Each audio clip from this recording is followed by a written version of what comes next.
retrouve pour une nouvelle vidéo et il s'agit du book haul ou plutôt des book hauls du mois de janvier et février 2025. J'essaye de rattraper un petit peu mon retard au niveau des book hauls et comme c'était deux book hauls de 6 livres et 7 livres respectueusement, j'ai décidé de les regrouper en une seule vidéo. Et normalement la semaine prochaine ce sera une vidéo avis lecture. On commence donc tout de suite avec janvier. Pour ce mois de janvier, je me suis pris Emma Green chez Addictive Poche, ce qui nous rend vivants. Il est autant pour moi que pour ma mamie. Ma mamie l'a lu, l'a adoré. Moi, je ne l'ai pas encore lu. Ce qu'on nous dit aux urgences de l'hôpital public de Chicago, Cléo commence son internat et y retrouve Carter Cruz, une vieille connaissance.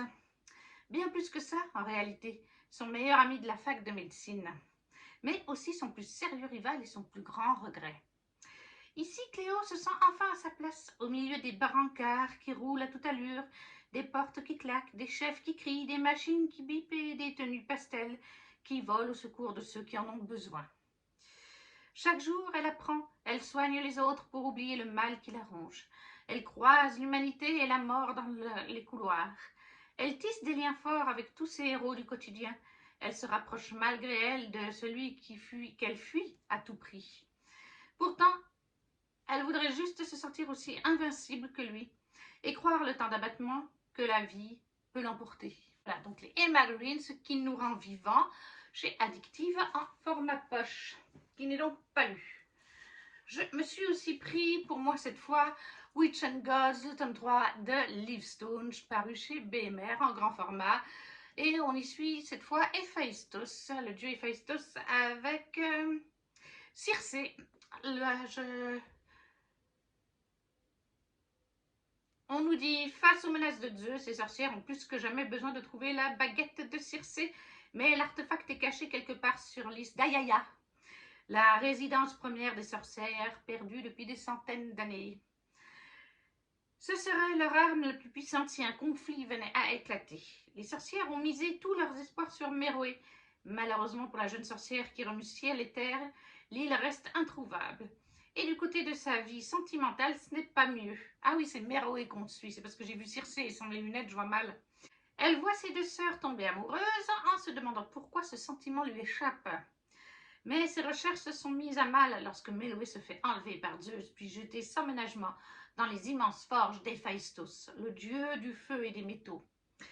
Bourru et asocial, Héphaïstos ne veut pas de cette collaboration forcée qui contrecarre ses plans.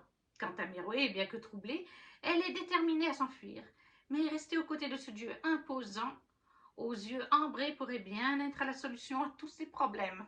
Voilà, le tome 3 des Witch and Gods de Livestone chez BMR, et lui par contre il est lu. C'est juste que j'oublie à chaque fois de quelle sœur il s'agit dans le tome. Le 1, je sais que c'est là, je sais que c'est Héphaïstos, par contre pour le dieu, à chaque fois je ne sais plus si c'est Méroé ou Circé. Donc ça, il est lu. Enfin, un pour un. Troisième livre de ce mois de janvier, c'est Wicked, le tome 2 de J.L.A. J'ai vraiment trop paru chez Roncière de la saga Wicked. En fait, c'est Wicked. La saga, c'est Wicked Tourment. Pour ce tome 2, comme c'est un tome 2, je vais vous lire plutôt le résumé du tome 1. Alors, je l'ai lu, le tome 1, mais ça fait un an et demi. J'ai plus tout en tête. Je sais qu'on est dans notre monde, ça, je me rappelle. Avec des créatures surnaturelles, je ne me rappelle plus exactement quoi. Donc voilà, je vais vous lire le résumé du tome 1. Les choses sont sur le point de se gâter à la Nouvelle-Orléans. Oui, c'est vrai, c'était la Nouvelle-Orléans. Ivy travaille pour l'Ordre, une organisation qui traque et tue les faées et qui pénètre le monde des humains. Voilà, c'est les faées. Il me semblait que c'était des faées, des vampires, j'étais plus très sûre. Un soir, elle affronte une créature plus redoutable que les autres et se retrouve blessée. Personne ne la croit lorsqu'elle essaye d'expliquer que ce fae avait des pouvoirs incroyables. Hormis Ren, nouveau venu, qui a pour rôle de chasser les anciens. Les deux agents se retrouvent à faire équipe et à mesure que leur enquête avance, l'attirance grandit entre eux. Mais Ivy a du mal à laisser libre cours à ses sentiments, de peur de souffrir, d'autant qu'elle soupçonne Ren de lui cacher quelque chose. Alors que la Nouvelle-Orléans est sur le point d'affronter la plus grande menace qu'elle ait jamais connue, Ivy acceptera-t-elle de lui faire confiance? Je me rappelle, en fait, j'ai des sentiments vagues sur ce roman. On n'est pas sur le tome 1, on n'est pas dans un avis de lecture, mais je me rappelle que J.L.A. l'a écrit des années avant d'écrire Le sang et la cendre, et qu'il y a beaucoup de similitudes, en tout cas, avec Poppy et Hawke, au niveau relationnel, leur manière d'interréagir. C'est comme si elle avait fait un premier essai, et c'est plutôt bien écrit, mais que des années plus tard, elle s'est perfectionnée avec tout un autre univers, bien plus en profondeur. Voilà, on a des similitudes. Je pense que voilà, c'était un premier... qu'avec Le sang et la cendre, elle a perfectionné ce genre d'écrit, en fait. Donc, Wicked de Jennifer Armentrout, le tome 2 chez Rancière, qui n'est pas lu pour celui-là. On ne peut pas tout lire, voilà. Par contre, celui-ci, il est lu. C'est le tome 2 d'une Cendre dans la braise, si je ne me trompe pas, de Sabataïr, paru chez Big Bang. Et là, le tome 2, c'est Une torche dans la nuit. C'est un tome 2, je ne vais pas vous lire donc ce résumé. Et en fait, cette édition Big Bang a un jaspage qui représente Elias, à mon avis, avec une très jolie page de garde, qui est la même, je crois, à la fin chez Big Bang. Oui, c'est souvent le cas. C'est la même à la page de fin. On est dans un univers de fantasy inventé, fantasy orientale, qui plus est, où on va suivre 3 points de vue. On va suivre Elias, qui fait partie d'une armée dans le royaume, une armée de gens, d'ailleurs, qui portent des masques. Et plus le temps passe dans leur vie, plus le masque s'incruste sur eux, en quelque sorte, et peut changer leur personnalité. Mais Elias enlève des fois son masque, plus souvent que ce qu'il ne le devrait. Et en fait, il n'aime pas sa vie de guerrier, dans cette armée. Il n'aime pas la personne qui dirige l'armée, et même le roi du royaume, entre guillemets. Bref, il n'est pas heureux dans cette vie-là. On va suivre aussi Hélène, qui est la meilleure amie d'Elias, qui elle aussi fait partie de cette armée, mais ne vit pas les choses la même chose que lui. Et la dernière qu'on va suivre, c'est Laïa. Laïa qui vit avec ses grands-parents et son frère. Ils n'ont plus leurs parents, ils ont été tués. Et en fait, Laïa, les parents avaient une place importante dans un autre peuple, un peuple rival en quelque sorte de celui où ils vivent actuellement. En fait, c'était une sorte de résistance. Voilà, un peuple qui résiste. Je ne veux pas trop en dire, mais voilà, on suit ces 3 personnages-là. On a un petit peu des créatures. On a eu des Efrites qui sont apparues, par exemple. Je ne sais plus si on a eu des jeans, mais des Efrites, on en a eu. Des Efrites, pardon, pas des Efrites. Donc, univers oriental de fantasy complètement inventé, Sabataïr, le tome 2 qui lui a été écouté en audio avec mon ami Ludie Wonderland, sorti chez Big Bang. Et ensuite, on passe déjà sur les livres en anglais. Le premier, c'est Cruel is Light, l'édition Fairyloot, donc bien sûr de Sophie Clark. Si je me rappelle bien, c'était dans la box Young Adult pour celui-ci. Et il est sorti en français, je crois que c'est chez De Saxus, mais je vais vous dire ça tout de suite. Oui, c'est bien ça. Il est sorti chez De Saxus il y a un petit moment de ça. En français, je crois que vous le trouvez sous Une lumière sans pitié. Et donc, je vais vous lire le résumé en français parce que celui-là n'est pas encore lu, alors qu'il me fait pourtant très envie. Il faut d'ailleurs que je vous montre un peu l'intérieur. Le Saint-Empire du Vatican vous remercie pour votre sacrifice, bien et mal. Depuis plus d'1 siècle, la guerre contre les démons déchire l'humanité. Au cœur du conflit, 2 combattants sont craints, autant qu'ils sont admirés. Selene Aleva, la bouchère de Rome, est la plus puissante exorciste que l'Académie du Vatican ait connue depuis longtemps. Sur le front, Jules Lacroix, surnommé le tueur scarifié, a vaincu plus de démons et perdu plus de camarades qu'il ne peut en compter. Amour et devoir. Lorsqu'un duc démoniaque surgit partout où Jules se rend, l'exorciste et le soldat se voient contraints de s'associer malgré une méfiance mutuelle. Et une attirance malvenue. Ensemble, ils découvriront les secrets les plus inavouables du Vatican qui ébranleront toutes leurs convictions. Jules et Selene devront alors choisir entre leur pouvoir et leur humanité. Et ça, c'est un tome 1 du coup. Je vous le montre de plus près. Il est très joli, il me fait vraiment bien envie. avec un très joli jaspage. En dessous, c'est la même chose que le dessus. Le dessous est aussi très très beau sur cette édition. Avec bien sûr des pages de garde. Ah, à cette époque-là, il n'y avait pas encore de fold partout sur les pages de garde. J'aime bien quand ça brille personnellement qu'il y a du fold. Et je pense que maintenant, ils en mettent pratiquement partout. Je pense que c'est parce que les gens doivent avoir une préférence pour le fold. Mais ça reste de très jolies images, hein, mis à part ça. Avec une couverture alternative, un peu plus classique, je pense, qui ressemble à celle de la VO. Je pense, oui, ça me fait penser à celle de Saxus, donc ça doit être une version plus classique. Donc, Cruel is the Light, c'est un tome 1 de Sophie Clark. L'édition Fairy Loot, qui est donc aussi sortie en français chez De Saxus. Une lumière sans pitié. Celui-là, il n'est pas lu. Un autre qui n'est pas lu, je crois que c'est un tome unique en plus, parce que je viens de voir un commentaire sur Booknote disant que c'était un one-shot apparemment. C'est The Starlight Hair de Amalie Howard, toujours pour ce mois de janvier, toujours l'édition Fairy Loot, mais de la box Romanticy Book Only. Il est absolument trop joli aussi, et il me fait trop envie. Au niveau jaspage, sur les côtés, il n'y a rien. Par contre, là, c'est très joli. Et là, qu'est-ce qu'on nous dit? Bah, du coup, là, ce sera en anglais. Ah, mais je ne vous ai pas montré l'intérieur. Attendez. C'est aussi magnifique, d'ailleurs. Regardez-moi cette couverture. Et en fait, quand vous ouvrez, ça fait comme ça. Voilà. C'est un suivi. Et là, par contre, on a du foil, vous voyez? Et là, on en a.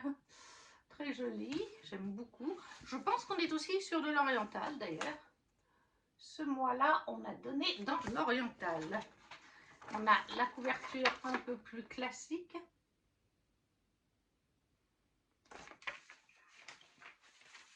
Et si c'est un one-shot, c'est pas plus mal. Parce que j'ai l'impression de commencer beaucoup de sagas en anglais avec Fairy Loot aussi. Et donc, qu'est-ce qu'on nous dit pour The Starlight Hair? Pour sauver le royaume du sombre éternel, elle doit choisir entre la vérité et le mensonge. Se tenir et combattre, donc être debout et combattre, ou s'agenouiller et mourir. Quand une invitation à la cour dorée arrive à Suraya Sab, forge, à la forge de Suraya Sab, elle croit que c'est une blague. Les nobles cherchent peut-être ses capacités pour le bladesmith, donc pour l'épée, mais une des seules qui peut mettre quelque chose dans son travail, le jadou, ça doit être un pouvoir magique ou un métaux précieux, jadou, je pense que c'est ça. Ah bah oui, la dernière source de magie du royaume. Donc voilà, le jadou, c'est la dernière source de magie. Elle peut travailler ça dans ses lames, mais elle n'a pas de qualification potentielle pour être une mariée pour un prince. Et pourtant, l'invitation, c'est la chance d'une aventure et de peut-être finalement visiter la capitale que sa mère aimait tant. Voilà, je vous ai lu la moitié du résumé, mais on part là-dessus, sur une jeune femme qui fait des épées avec une certaine forme de magie, c'est une des seules à pouvoir le faire, et elle se retrouve avec une invitation à la cour Golden, donc la cour dorée. C'est un petit peu classique, voilà, la jeune femme qui va certainement devenir badass, j'imagine. Il me fait bien envie. Il n'est pas traduit en français pour l'instant, c'est dommage. The Starlight Hair de Amalie Howard, l'édition Fairy Loot, qui n'est pas lue non plus. Donc là, pour ce mois de janvier, on a fini le book haul. Ça nous fait donc 2 lus pour ce mois de janvier sur les 6 romans présentés. C'est quand même pas si mal. Ensuite, on passe donc à février avec Loveless Son de Livestone. Est-ce qu'elle s'appelle? Oui, c'est Livestone parce qu'elle a 2 noms de plume, Livestone. Chez Addictive en format poche. Il est son pire ennemi et sa plus grande tentation. Alaska a vécu l'enfer. Aujourd'hui, c'est une étudiante farouchement attachée à son indépendance et à sa liberté. Jasper est professeur britannique Jasper est un professeur britannique séduisant et c'est aussi le rival de Joan Bates, la femme à qui Alaska doit tout, absolument tout. Succomber à Jasper, ce serait trahir Joan et ça, il n'en est pas question pour Alaska. En plus, il est arrogant et insupportable. Aucun risque qu'elle change d'avis. Mais quand l'interdit s'oppose à une attirance aussi forte, peut-on vraiment résister? Celui-là n'est pas lu pour ma part, je crois que Mamie l'a lu. C'est Livingstone Love Lesson chez Addictive Format Poche. Je sais que je l'ai trouvé d'occasion en fait sur Vinted celui-là. Parce que j'aimerais bien lire tous les Livingstone, si c'est possible. Deuxième achat, cette fois en neuf, Emma Green, bien plus forte que toi, chez Addictive Poche, là encore. Mamie aime beaucoup les Emma Green, d'ailleurs elle l'a lu, celui-ci. Moi je ne l'ai pas encore lu non plus, ça commence bien pour le mois de février. Il aime quand rien ne dépasse, elle ne rentre dans aucune case. C'est l'histoire d'un avocat ambitieux, prêt à défendre une cause désespérée pour redonner son image. Et celle d'une mannequin plus size qui ne veut ni pitié ni charité et qui se fourre toujours dans de sales draps, surtout s'il y a un mec charmant dedans. Cette fois, pour sans doute son premier rôle dans une série télé, Willa Larson va vraiment avoir besoin de Rio de la Croix, cet homme droit, tendance rigide, qui la regarde en long, en large et surtout en travers. Il faut dire qu'elle ne passe pas inaperçue avec sa taille 50, sa beauté extraordinaire, son hypersensibilité et sa répartie cinglante. Rio et Willa n'ont rien à faire ensemble, mais déjà ils se désirent, déjà ils se détestent et surtout ils se défient. Elle n'est pas du tout son genre, mais elle n'a pas besoin de ça. Elle est forte, bien plus forte que lui. Voilà, donc bien plus forte que toi, Emma Green chez Addictive Format Poche pour ce deuxième livre de février. Ensuite, un roman qui est lu, enfin, Les couronnes de Nyaxia, le tome 3 de Carissa Broadbent chez Bookmark dans la collection Lost Kingdom. Cette magnifique édition reliée de toute beauté avec un magnifique jaspage et de belles illustrations à l'intérieur en couleur pour les pages de garde. Et vous avez aussi bien sûr quelques illustrations si je vous en trouve une. Voilà, en noir et blanc, comme toujours dans les Lost Kingdom de Bookmark. Là, on est sur un tome 3. Alors, on est sur un tome 3, mais on commence un nouvel arc, parce que les couronnes de Nyaxia, c'est comme le tome suivant que je vais vous présenter dans une autre saga, on fonctionne par deux tomes. Le tome 1 et 2, c'était l'histoire d'amour de Rain et Oraya, et là, cette fois, on commence la romance entre Miché et leur histoire, bien entendu. Miché et Hazard, qui est un prince de la maison de l'ombre, mais un prince défiguré. Dans les couronnes de Nyaxia, on est dans un univers de fantasy complètement inventé, où les vampires dominent leur monde, et il y a plusieurs maisons de vampires, maison du sang, maison de l'ombre, et les autres, je ne m'en rappelle plus. Et là, le prince Hazard de la maison de l'ombre, c'est un prince un peu mal vu par sa famille, son père, ses frères et tout ça, sa sœur, parce qu'il est défiguré, il vit un peu à l'isolement, il a certains contrôles sur le royaume des morts, entre guillemets, et en fait, Miché, à la fin du tome 2, elle va partir.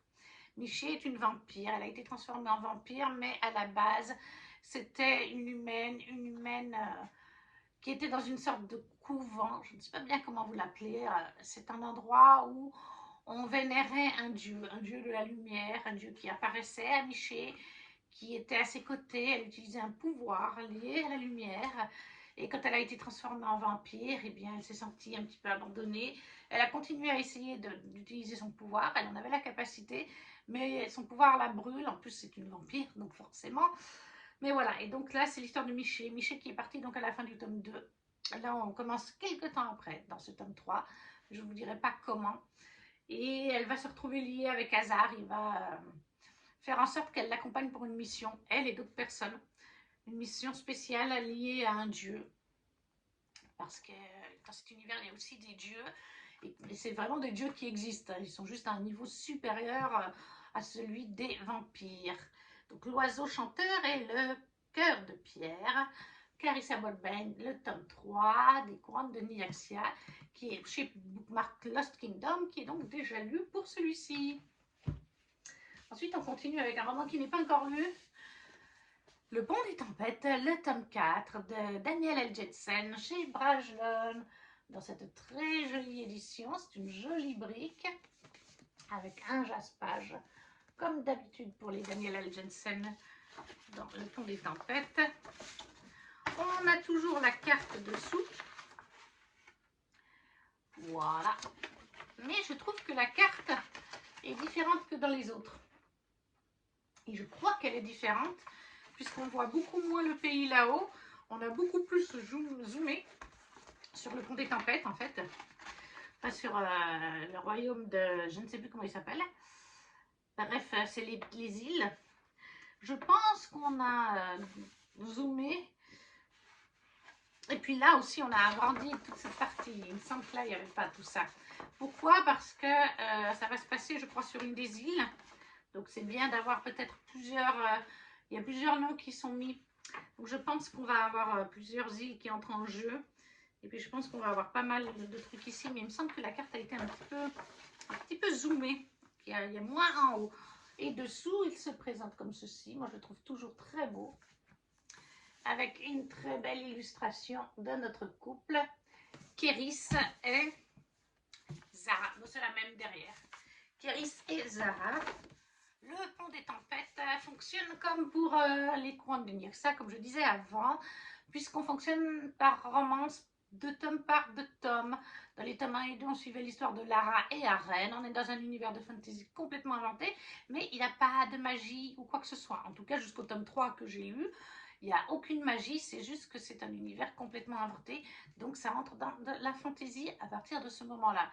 Oui, donc le tome 1 et 2 à l'Arène, Arène et Lara, et ce tome 3, le tome 3 et ce tome 4 se concentrent sur Zara et Kéris. Zara qui est du coup, j'ai enlevé la couverture, Zara qui est du coup la future reine du royaume de Valcota. C'est sa tante, je crois, qui tient le royaume de Valcota. La mère de Zara est décédée. La tante n'aura pas d'héritière. C'est Zara qui doit en hériter. Elle la forme à ça. C'est une puissante combattante. Et ils sont toujours en conflit avec Maridrina, le royaume de Kéris. Kéris, qui est le frère, ou le demi-frère d'ailleurs, de Lara. Je ne sais plus. Il me semble que c'est son frère complet à Lara. Kéris, qui est en fait un jeune homme... dont les quêtes de pouvoir, de guerre et tout ça ne l'ont jamais intéressé, surtout celle de son père, le roi de Maridrina, sauf qu'il avait d'autres frères, et plein de sœurs aussi, et petit à petit, les frères sont tous morts, il ne reste que lui et un frère qu'il apprécie beaucoup, et du coup, dans l'arbre de succession, c'est à lui que revient le royaume, puisque ses autres frères sont morts. Et lui, en fait, c'est un jeune homme qui ne rêve que d'étoiles, d'études, de choses comme ça, de paix. Et donc, en fait, il ne s'intéressait pas à tout ça. Il connaît les noms, mais il ne connaît pas les visages. Et puis, comme il est méconnu parce que c'était le prince XXX sur la lignée, Zara ne sait pas non plus la tête qu'il a. Et en fait, ils vont se rencontrer l'un et l'autre. À Maridrina, à la frontière de Maridrina et de Valcota, il y a une ville. On est un peu sur un Roméo et Juliette pour le tome 3, du coup, puisqu'on a une ville qui est divisée en deux. Zara et ses troupes tiennent un côté de la ville, et Valcota donc, et Maridrina avec Kéris tiennent l'autre côté de la ville. Et le roi a envoyé Kéris tenir ce côté et essayer de prendre l'autre côté. Et du coup, bah, en fait, un jour, Zara, elle va essayer de voler. Elle veut essayer de voler quelque chose au frère de Kéris. Et en fait, il va la suivre, ils vont se parler, sans savoir qui ils sont, puisque lui ne s'intéressait pas à la politique. Il connaissait Zara que de nom. Son physique, il ne la connaît pas. Et elle, c'est pareil. Et donc, elle va se faire passer pour quelqu'un d'autre, et lui aussi. Et après ça, ils vont se revoir plusieurs fois et ils vont commencer à créer des liens. Elle va commencer à apprécier le fait que tous les Maridriniens n'ont pas l'air d'être débiles, qu'elle sent bien que lui est contre la guerre, qu'il trouve cette guerre stupide, lui il est passionné par le ciel et les étoiles, et ils vont tomber amoureux jusqu'au jour où ils vont découvrir qui ils sont mutuellement. D'où le côté très Roméo et Juliette, parce que voilà, leurs deux clans leurs deux pays sont en guerre, et cette ville est divisée en deux. Et après ça, bon, il va y avoir plein d'autres choses qui vont se passer. Et là, c'est la fin de cette romance. Après, ils feront certainement d'autres apparitions, puisqu'on a des apparitions de Lara et la reine dans le tome 3 aussi. Et on continue. En fait, on est remonté dans le passé pour comprendre Zara et Kéris. On est remonté bien en arrière.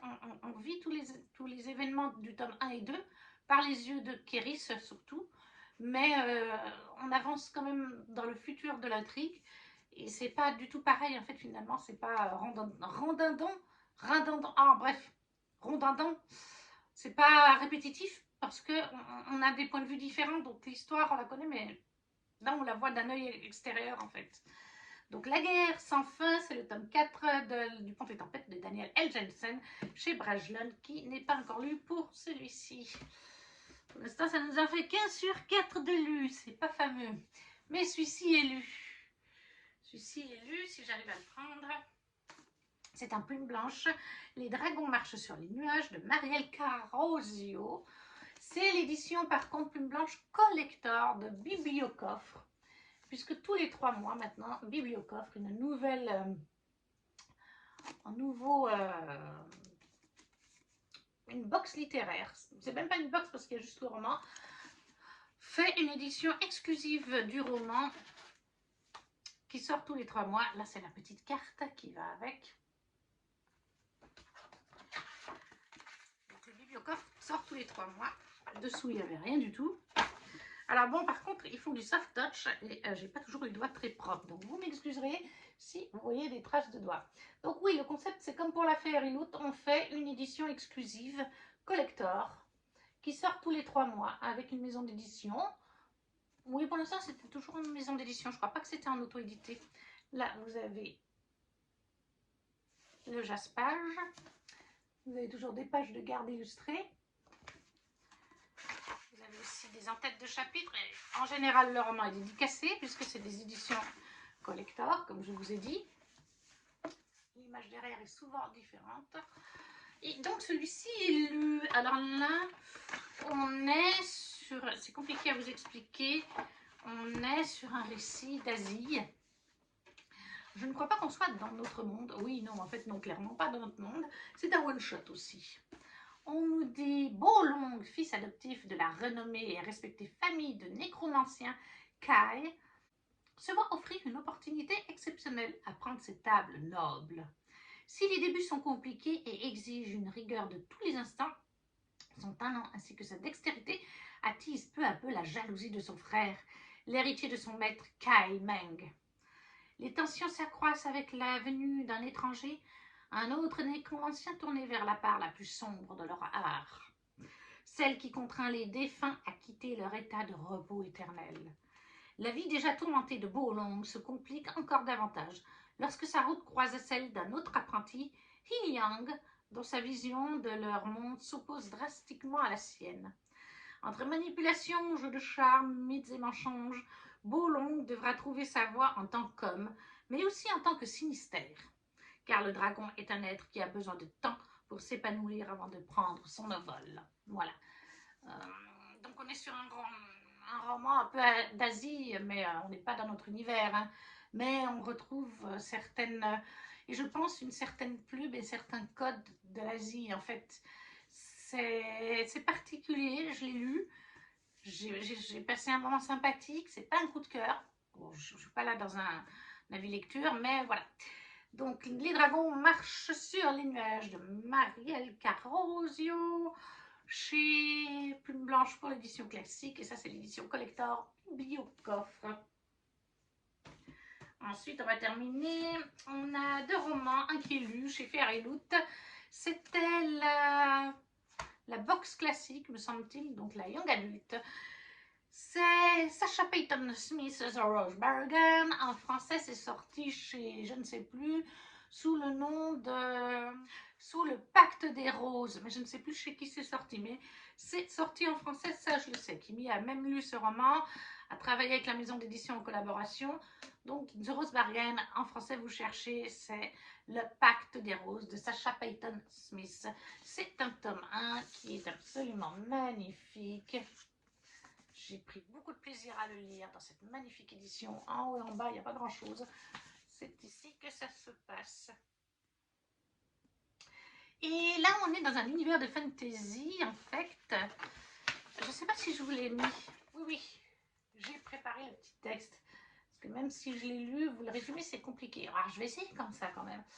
Il est magnifique. J'adore cette édition qui brille de partout. Je la surkiffe. Les pages de garde sont magnifiques aussi. Ça fait un petit peu... celle-là me fait penser à... tout petit peu à Bridgerton. Le tome de... Ah, je vais oublier de vous présenter l'intérieur. Le tome de Bénédicte avec le bal masqué. Alors là, on est dans un univers, en fait, on est dans notre monde, mais un monde alterné, bien sûr.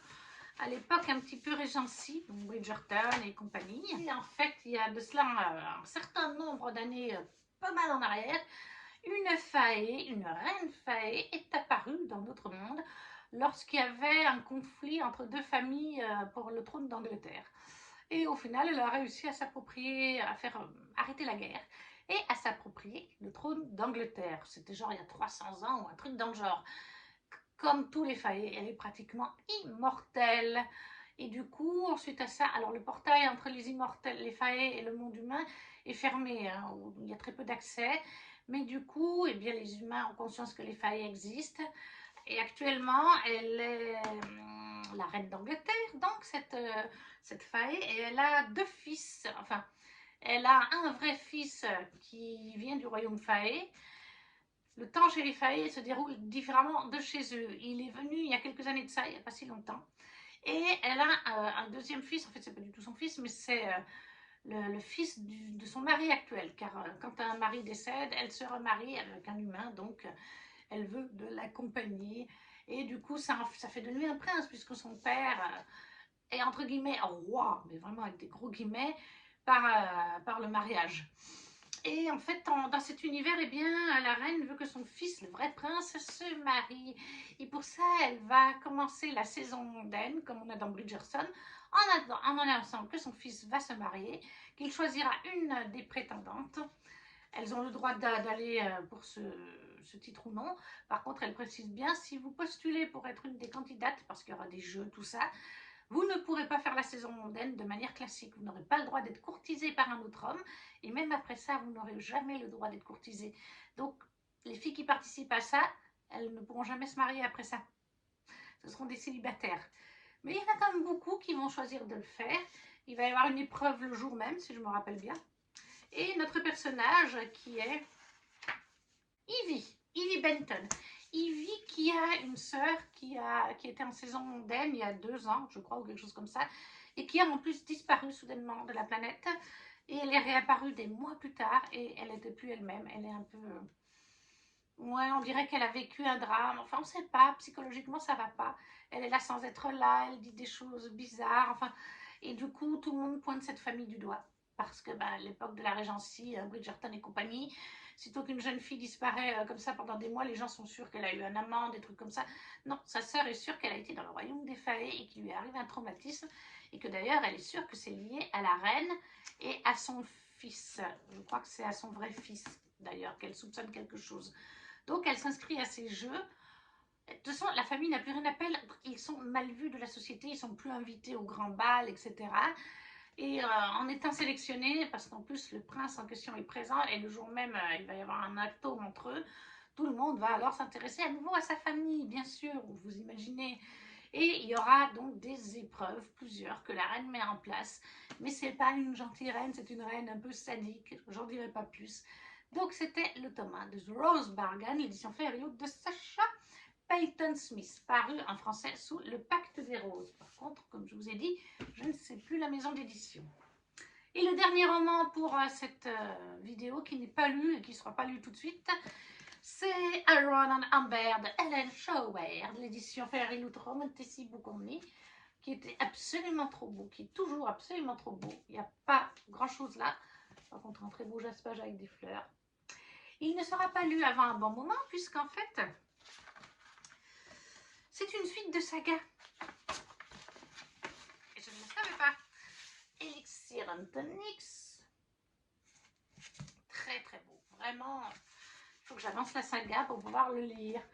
Voilà, les NP perses, les pages de garde sont magnifiques, elles aussi.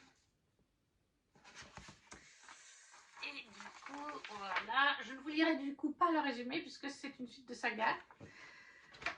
Mais je ne sais pas si on nous dit quelque chose. Oui, voilà. Voilà, oui, c'est marqué. La Fairyloot l'a marqué. Ce n'était pas le cas dans une autre saga, où ils n'ont pas marqué dans le petit encart en dessous que je viens de vous montrer que c'était une suite de saga. Et bon, j'avais commencé le roman en me spoilant au chapitre 5. J'avais déjà lu une cinquantaine de pages, je n'allais pas arrêter, tant pis, le spoil était déjà fait. Et donc là, en fait, on est... Mais ils auraient pu le mettre en début, l'encart, au lieu de mettre tout à la fin. Parce que moi, j'ai commencé à lire la première partie du résumé. Et dès la première page, on a un prénom de cette autre saga. Et on se fait spoiler, donc on sait que ce personnage ne mourra pas dans la saga. Puisqu'en fait, Amber, Iron and Amber, c'est une saga qui s'appelle, il y a un nom à la saga, je ne sais pas s'ils l'ont mis. Et là, oui, il y est le nom. Mais j'aurais pu le mettre sur la couverture, ça m'aurait aidé, parce qu'il est en page 3 ou 4. On est sur la saga The Ashes of Tezmar. Voilà. On est sur une nouvelle saga dans l'univers des légendes de Tezmar. Mais ça se passe après les légendes de Tezmar. Et quand j'ai reçu ce tome 1, je venais de terminer avec Ludivine et Mandy le tome 2 des légendes de Tezmar. Autant vous dire qu'il y a encore 2 tomes dans le premier arc, la première quadrilogie donc.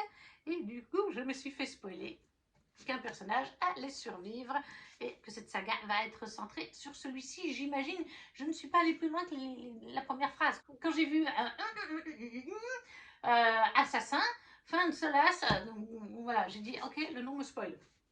Donc je ne vais pas plus loin, je ne veux pas voir qui d'autre a survécu, qui d'autre n'a pas survécu.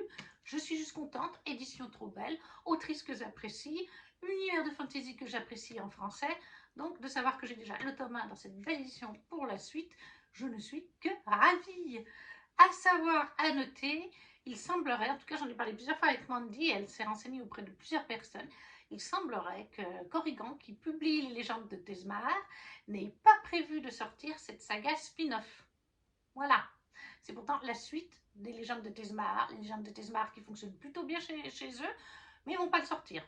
Tout comme ils ne sortiront pas non plus un tome spin-off, one-shot, romance monstre entre le mentor de Wilder et une jeune femme. Voilà, c'est leur choix.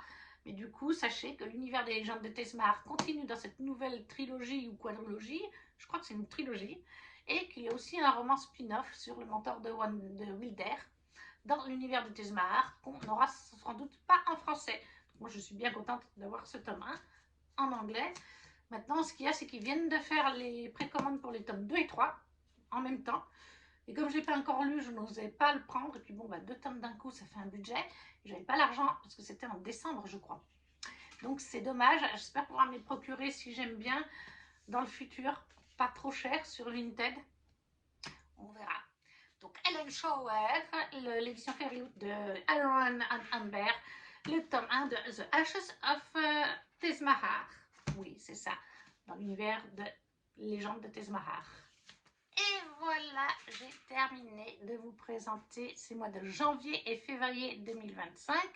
Ce qui me fera maintenant, parce qu'on est mi-janvier, un tout petit peu moins de 11 mois de retard pour mes book hauls. Mais franchement, en 2025, il y a des mois où j'ai moins acheté. Alors, c'est pas le cas du mois de mai et du mois de décembre, mais il y a des mois où j'ai moins acheté. Donc, il y aura peut-être une autre vidéo au cours de l'année qui regroupera 2 mois et qui feront que je rattraperai un peu plus vite. D'autant plus que je vous fais un haul en blabla tous les 2 mois, 3 mois. Oh, ça dépend, ouais. Donc, du coup, il y aura peut-être plus de book haul et je pourrais peut-être rattraper un peu mon retard. Très bien si cette année, j'arrivais à rattraper 6 mois. Et donc, dans cette vidéo, je vous ai présenté 13 livres, dont 5 lus. Alors, c'est un petit peu moins de la moitié, mais c'est quand même pas si mal que ça. N'hésitez pas à me laisser un commentaire en me disant lequel de ces livres vous avez lu, s'ils vous font envie. Si vous ne savez pas quoi mettre, un petit emoji, le petit pouce, ces 2 choses soutiennent la chaîne. Comme de vous abonner et de partager la vidéo si le cœur vous en dit. Et nous, on se retrouve très vite pour une prochaine vidéo. Ciao, ciao!